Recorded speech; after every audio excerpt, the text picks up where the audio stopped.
Today we are reading Stories of the Saints by Carrie Wallace and illustrated by Nick Thornborough. Today we are going to read Bernadette. She lived from 1844 to 1879. Location, France. And she's the patron of poverty, illness, people ridiculed for faith, shepherds, and Lourdes. Feast day, April 16th. When Bernadette was 14, she was sent out to gather firewood with her sister and some other girls near a garbage dump with a little stream flowing by outside their town of Lourdes. While the other girls splashed in the stream, Bernadette stopped near a grotto full of wild roses. She had asthma and was worried that the cold water might make it worse, and she didn't want to get her stockings wet. As she sat down on the bank of the stream to take off her shoes, she heard the sound of rushing wind, but nothing around her moved except a wild rose in the grotto, where the wind shouldn't have been. Suddenly, Bernadette was blinded by a dazzling light. There, above the wild rose, stood a very beautiful woman. She was wearing blue and white and held a gold rosary in her hand. On both her feet were yellow roses. She looked like pictures that Bernadette had seen of Mary, the mother of Jesus. The woman smiled at Bernadette, made the sign of the cross, and bowed her head.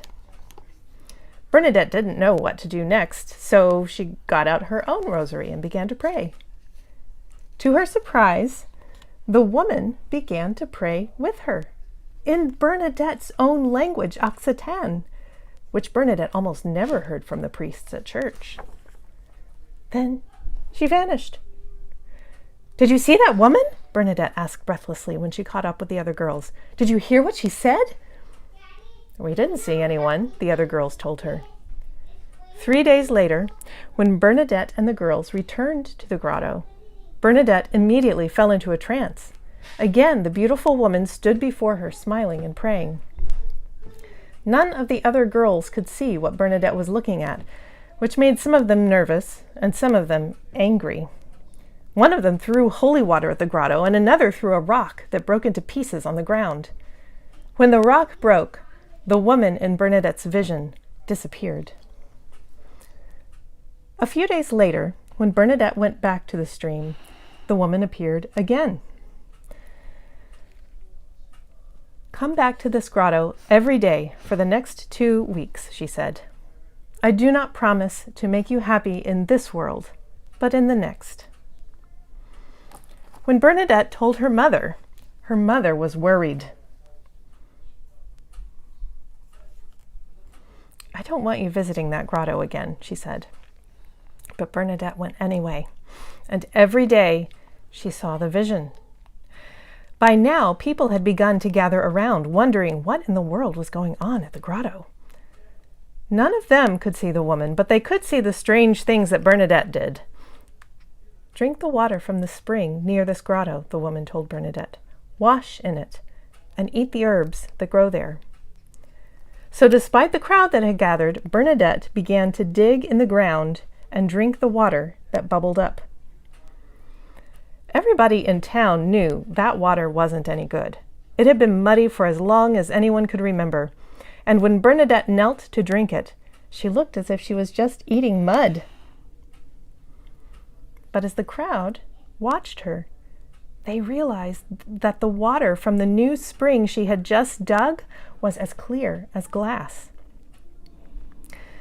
Finally, Bernadette asked the vision who she was. The woman just smiled, so Bernadette asked again, 3 more times. "I am the Immaculate Conception," the woman told her. Some of the people thought Bernadette was crazy, and some of them thought she was a saint. Most of them didn't know what to think. Priests came to question her, and so did people from the French government. But Bernadette never changed her story. In the meantime, sick people had begun to come to the waters of the spring and go away healed. "We're supposed to build a chapel on this spot," Bernadette told her family, "and hold a parade here." But nothing was built until the Emperor Napoleon's wife, Eugenie, heard about it. On her orders, a chapel was constructed and a parade was held to celebrate. Then, Bernadette was sent to school. She joined an abbey in a nearby town and spent the rest of her life working in the infirmary and embroidering clothes for the priests and cloths for the church altars. "Is it hard not to be proud?" another nun asked her, "since you were shown such favor?" "How can I?" Bernadette asked. "The Blessed Virgin only chose me because I was the most ignorant. She used me as a broom to remove the dust. But when the work is done, the broom is put behind the door again." What do you think that means? Oh no. And here's a picture.